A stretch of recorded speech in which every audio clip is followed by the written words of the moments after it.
membahas terkait dengan analisis portofolio pelanggan. Oke, seperti pembahasan sebelumnya terkait dengan rantai nilai CRM, rantai nilai dari Customer Relationship Management, dan pada step awalnya yaitu analisis portofolio pelanggan. Dan apa sih analisis portofolio pelanggan?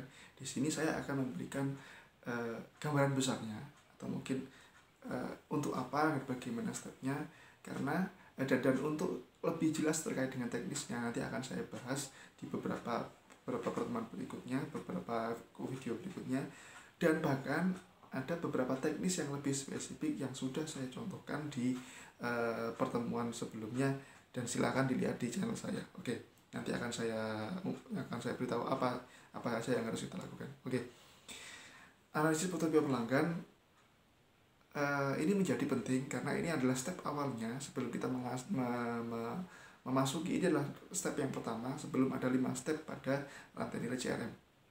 Oke, dan pada analisis ini orientasinya apa sih kira-kira? Orientasinya adalah lagi-lagi kita punya sebuah pedoman bahwasanya tidak semua pelanggan kita layani, kan? Semuanya berpotensi menjadi pelanggan dan tidak semua potensi pelanggan tersebut kita layani. Itu adalah prinsipnya, atau mungkin prinsipnya, orientasinya. Oke, dan seperti ini akhirnya pertimbangannya adalah kalau memang tidak semua pelanggan kita layani, di CRM profesional seperti itu, tidak semua pelanggan kita layani. Oke, dan akhirnya sama seperti kalau kita kemarin memflashback kepada STP, segment target positioning. Di segmen ini, di analisis ini, step awalnya sama, yaitu kita menggunakan segmentasi. Akan tetapi ada sedikit perbedaan. Perbedaannya apa? Kalau kita melihat ada 2 model bisnis yang berorientasi kepada pelanggan. Yang pertama adalah B2B dan B2C. B2B, apa itu B2C? B2C adalah business to consumer. Maka orientasinya adalah kepuasan pelanggan. Orientasinya adalah customer value. Oke, itu menjadi orientasi utamanya. Sehingga bagaimana gampangannya gini, bagaimana seorang pembeli, bagaimana seorang penjual, atau bagaimana seorang produsen, bahkan dia seorang penjual, dia itu menjalin hubungan dan dia menciptakan suatu nilai kepada pelanggan akhirnya. Orientasinya pada pelanggan akhir kalau B2C. Dan sedangkan B2B di sini orientasinya adalah lebih kepada, atau B2B adalah business to business. Orientasinya adalah kepada mitra-mitra bisnis. Sehingga ada dimungkinkan bahwasanya kalau B2C kita bisa memilih bahwasanya kalau B2C itu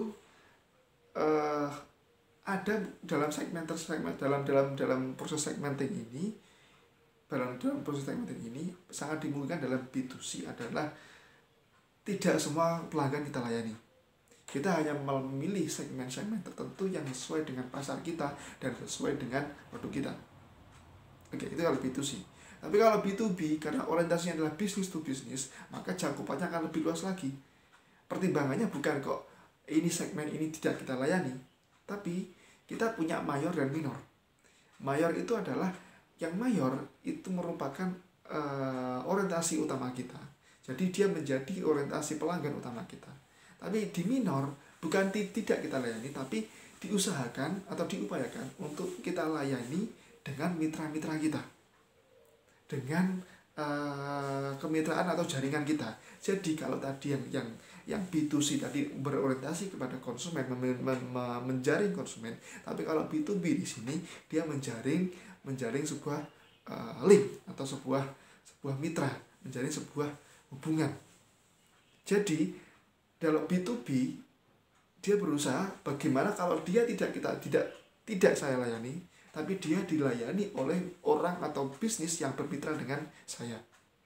Itu orientasi B2B. Oke, segmentasinya, proses segmentasi kurang lebih sama seperti yang pernah saya tayangkan di video sebelumnya. Akan tetapi perbedaannya adalah cakupannya. Kalau cakupan dari yang kemarin cakupannya B2C pasti lebih gampang. B2C itu lebih gampang. Sedangkan B2B ini lebih kompleks karena cakupannya sangat luas. Oke. Dan di sini juga di dalam proses ini nanti akan saya berikan modal utamanya. Kalau begitu analisis portofolio, modal utamanya apa sih? Modal utamanya adalah profil dari seorang pelanggan.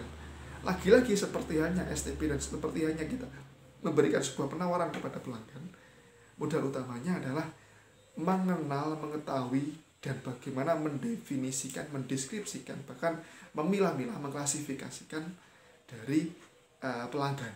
Maka modal utamanya adalah profil dan karakter pelanggan. Itu modal utama yang sama antara STB dan juga proses analisis portofolio pelanggan. Meskipun kita di B2B, orientasinya adalah B2B, yaitu orientasinya kalau tidak kita layani oleh mitra bisnis kita maupun jaringan kita, karena kita membangun jaringan, bukan berarti kita mengabaikan unsur karakteristik pelanggan.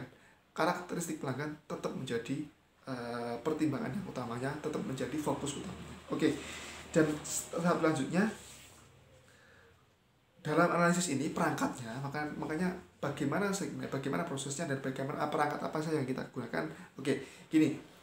Perangkatnya di sini tidak lain dan tidak bukan adalah analisa penjualan, termasuk volume penjualan, kenaikan penjualan dan sebagainya. Itu menjadi orientasi utamanya dan menjadi pertimbangannya. Atau kita bisa menggunakan forecast penjualan. Dan untuk forecast penjualan seperti apa bisa dilihat di tayangan sebelumnya di channel ini. Jadi saya memberikan sebuah ulasan tentang bagaimana sih forecast atau meramalkan terkait dengan penjualannya.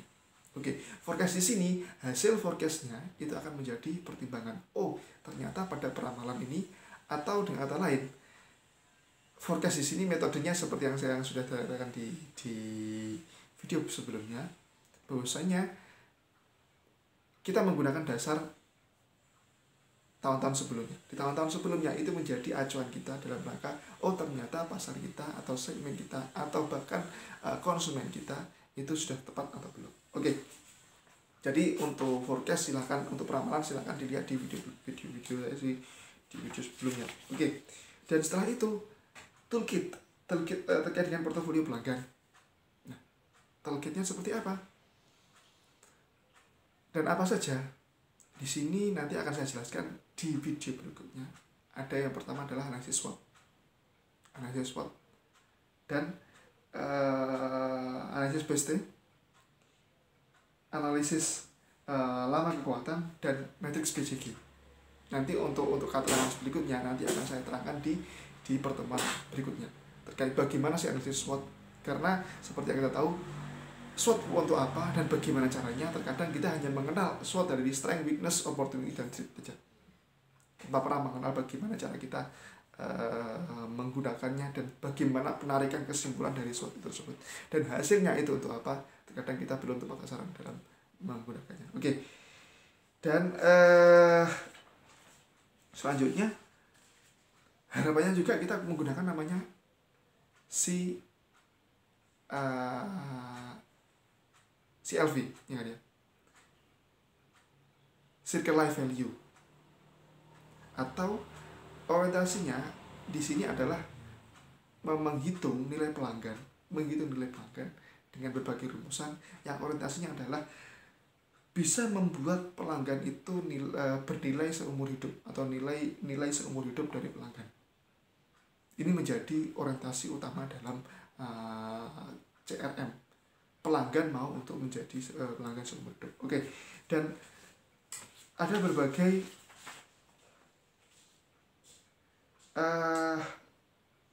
pelanggan, klasifikasi pelanggan dalam hal di sini. Kita juga akan akan mengklasifikasikan dari analisis ini. Kita bisa dari analisis ini kita bisa memberikan sebuah kesimpulan. Oh, ternyata pelanggan itu ada banyak kemungkinan. Mulai dari pelanggan dengan LTV, terus dengan pelanggan volume besar, dan pelanggan benchmark, pelanggan yang hanya sekedar menginspirasi, pelanggan yang membuka pintu, atau bahkan pelanggan yang bisa bermitra secara teknologi. Oke. Dengan LTV di masa depan yang sangat tinggi. Oke. Gini, orientasinya di situ. Dari yang saya langsung shortcut aja. Orientasinya adalah pelanggan LTV. Lifetime value. atau pelanggan seumur hidup. Ini orientasi utamanya. Yang dimulai dari step awalnya adalah pelanggan itu menjadi mitra teknologi. Ya. Dari analisis tersebut, dari analisis klasifikasi portofolio pelanggan ini, cakupan pertamanya di sini adalah orientasinya adalah menjadi pelanggan dengan PLV, ya, dengan LTV, lifetime value yang sangat tinggi, dan terkait dengan mitra teknologinya. Oke.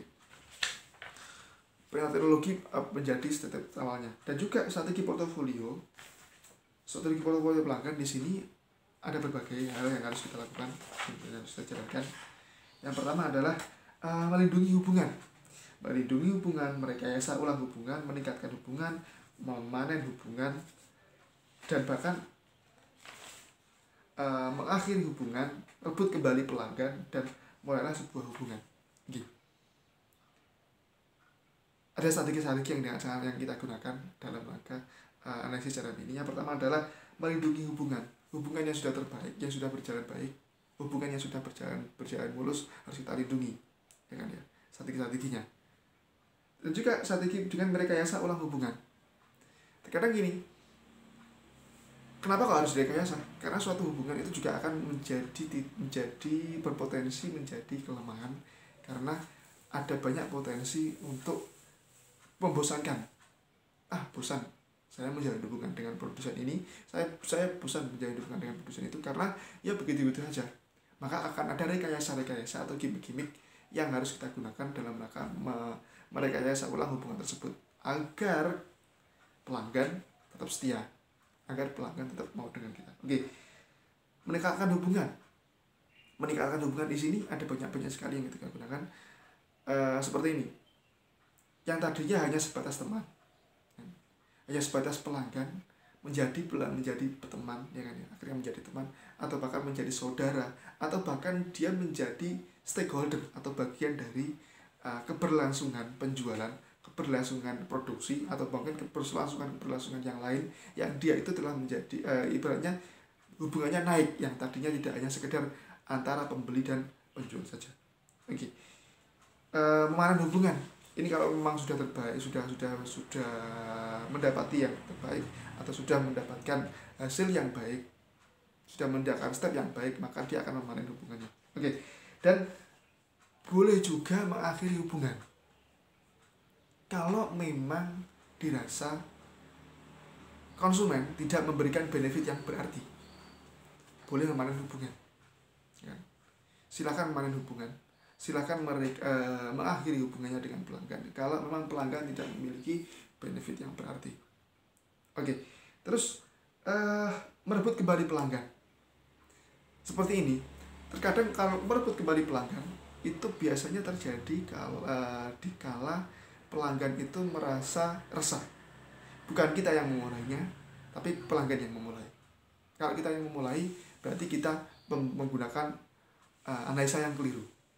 Biarkan pelanggan itu, kalaupun ada kekeliruan analisa, biarkan pelanggan yang keliru dalam menganalisa, jangan kita yang keliru dalam beranalisa. Jadi gini, seperti ini misalnya, kita menganggap wah itu tidak berfungsi, buang aja pelanggannya, udah aku nggak mau berhubungan lagi dengan pelanggan itu, wes tak buang aja. Suatu saat ternyata saya memerlukan hubungan tersebut, sehingga saya ambil lagi. Wah, ini keliru pertimbangan kita. Kita sudah campakkan dia, ternyata kita rebut lagi. Biarkan dia yang mencampakkan kita, ya kan? Tapi akhirnya dia menyesal telah mencampakkan kita. Ya. Jadi pelangganlah yang kalau memang harus dengan cara mencampakkan, biarkan pelanggan yang mencampakkan kita, dan akhirnya dia menyesal bahwa dia telah mencampakkan. Bukan kita yang mencampakkan mereka. Oke.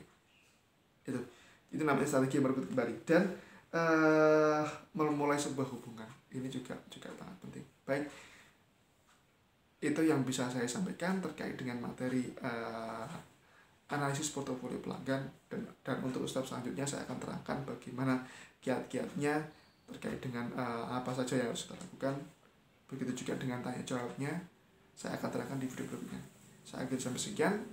Jika ada kurang lebihnya saya mohon maaf. Jika video ini bermanfaat, silakan like, komen, share, dan subscribe. Terima kasih.